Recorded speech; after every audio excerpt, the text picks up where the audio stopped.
Hey y'all, welcome to Checkyamental with Jay. This is a visual podcast where I speak about the importance of mental health in today's society, whether I share my personal experience or speak on everyday life events. So if that sounds like something you're interested in, make sure you like, comment, and subscribe so you never miss when I post another video. Today's episode, we'll be talking about triggers. When I was doing therapy, my therapist would ask me, what are some of your triggers? And at first, I was a little confused because I'm thinking triggers are those things that, make me mad. So I'm going to name all the things that makes me upset. And she's like, no, what are some of your triggers? What are some things that when you hear a certain something or you see something or somebody tells you a certain something that takes you back to events in your past that had happened before? And it really made me think deep because I don't think I really understood fully what triggers were. So in today's episode, I want to talk about triggers because triggers does play a part in your mental health. Is a trigger. So triggers are involuntarily emotional and physical responses to something happening in the moment, but is based on an event from your past. So triggers can worsen your mental health symptoms. So if you suffer from like PTSD, anxiety, panic disorders, even substance abuse, triggers play a big role in those mental health symptoms. Once you are triggered, your PTSD is going to act up, your anxiety is going to go from here to there, you're going to run to whatever substance that you were using in order to cope with your feelings. Those are the aspects that triggers play in your mental health. So, some people wear their triggers on their sleeve. So I know for me, I do. I'm one of those people that you can tell when I'm triggered because you're going to see it in my attitude. You're going to see it in my change of behavior. You're going to see it in the way how I'm moving all of a sudden. I wear my triggers on my sleeve.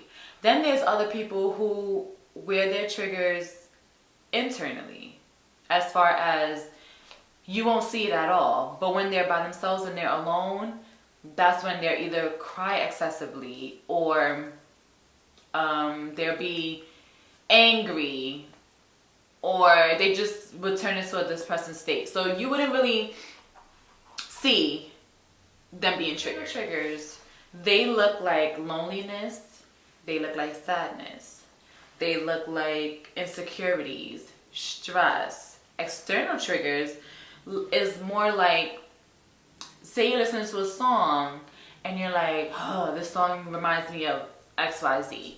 Or you're watching a movie and a certain scene from the movie reminds you of something that you've been through in life, and it just triggers you to get back to, whatever feeling you felt during that time of that event.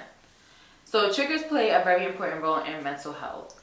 If you don't know what your triggers are, it is important that you either do the self-work, or if it's too hard for you to do it alone, then you gotta go find some type of help. Like seek some type of therapy, or watch videos on what are triggers, and maybe you can find your diagnosis from there. But it's important to know what your triggers are, because that's the only way that you'll be able to deal with them. So 5 ways that you can manage your emotional triggers are: the first one is acknowledge the fact that you do have triggers. Once you know there's certain things that bother you, acknowledge what it is. Whether it's, okay, I get angry, or I get sad, or acknowledge what it is, and then from there, you work on it. Another thing to do with acknowledging that is don't compare what you got going on in your present to your past. Your past is your past. Let that be your past. That's done and over with. But live in the moment of the present and do not compare the two, because your present is very different from your past. So that's the first way. The second way is learn how to communicate. Learn how to say, like, listen, what you said triggered me. Or say you have a friend or something and you guys having a conversation, they bring up something from your past. Let them know, like, no, that's not okay to do. Like, I suffer with X, Y, and Z, and that's a trigger for me. You have to let people know what they're doing, because a lot of people won't be conscious of, like, oh, let me not say this because I know, whatever. Or whatever the case may be. Just make sure that you are clear. You have a conversation, you let them know never to do that again, and that bothers you. Now, if they don't get it and that continues, then you gotta let them go, because they're not good for yourself anyway. The third one is recognizing who triggers you and what triggers you. And once you find out what those are, you get rid of it. So for example, if you have a person in your life that, you know, every time you're around this person, it's like, ooh, you always gotta woosah, you always gotta take a minute to yourself, you always gotta breathe, that person gotta go. There's no reason that person's in your life. They are no good for your mental health. What are they doing? And now if it's a thing, say maybe you holding on tight to, I don't know, something somebody gave you from the past. But every time you look at it, it brings up the memories that you had before that weren't good memories. Get rid of it. Let that go. The fourth one is learn how to give yourself some space. So when you're going through an emotional mental state and you feel like you're triggered, give yourself some space.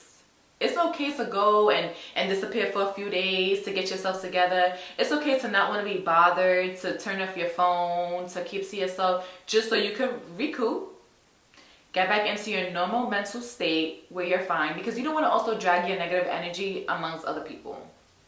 You don't want to do that either. So take the time for yourself, regroup, come back, do what you gotta do. The fifth way is, like I had mentioned before, is seek some type of therapy. Seek help. Maybe you have someone that can help you as far as like a family or a friend that you can talk to and be like, listen, like, you know, I'm going through this X, Y, and Z. Help me out. Or you might need a therapist. And I would suggest a therapist because, I mean, yeah, a family member and a friend is cool and everything, but professional help is always the best. Because they'll break down for you, like, well, why do you feel like you're being triggered? What is this trigger? Like, how is this messing with your mental state? When it's like, they'll ask you questions that leads up to you, like, understanding what your trigger really is and what it really does to your mental state. So I would say seek professional help. I know for me, when I was in therapy and my therapist had asked me about my triggers, I was very...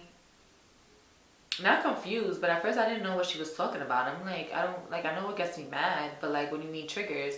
And then she had to dig, you know, make me dig a little deeper to find out, no, like actually there's certain things that bothered me that I didn't even recognize really bothered me, but they did. So it's important to seek the professional help because they'll make you have a better understanding of what it is that you need to work on. So that's that.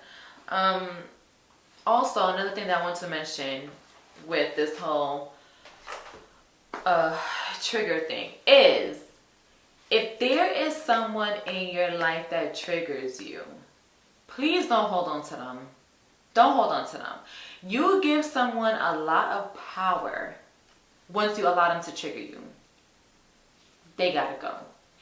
I've seen that so many times. I personally went through it, and I've seen so many other people that I know who have people in their lives that are triggers. Clearly triggers. Like, that person should not be a part of your life because this person triggers you to be the worst person you could possibly be. Get rid of those people. And it's easier said than done, because when you really get rid of them, sometimes you're not ready to get rid of them. Sometimes you don't want to get rid of them. But you have to think, like, yo, this is my mental, or this is just me having this person around. Your mental is more important, honey. They gotta go. So it is important to let people go that are mentally draining you. Like, let that go. So I know for me, so I had, there was a person that was the trigger for me, and there was also a place that was a trigger for me. And it would be every time I would pass by my old house that I lived with my parents. And it would be a trigger for me because every time I passed there, I would remember fights that happened in the house. I remember a significant fight that I had with an ex-boyfriend at the time. I remember just a lot of things that was happening with being in that house, whether it was like, you know, me and my family inside the house or other people from outside. Just like that area just, it would be a trigger for me. Every time I passed the block, I'd be like, ugh, like it just gave me a feeling of like, ugh, like I'm glad I'm no longer a part of that. Or like, damn, that was the time of my life, but Or it will always bring up something from my past. So I had to learn to never pass by that block anymore. Not that I had to, but it would just be certain times, you know, you just driving and you happen to pass by the block. But I had to make it my business to make sure I just don't pass over there. There's no need for me to be over there anyway, so just don't do it. So yeah, those are examples of triggers. This is a very short video because triggers are very self-explanatory. You have a trigger, it bothers you, it messes with your mental health, it leads you to either depression, your anxiety going up, you run into alcohol or drugs or whatever to help you cope. So triggers is very self-explanatory. It's very easy. This was just a short video for me to have something to talk to you guys about. And so I thank you guys for tuning in. I hope you enjoyed. Make sure you like, comment, and subscribe. And I'll see you in my next one. Later, y'all.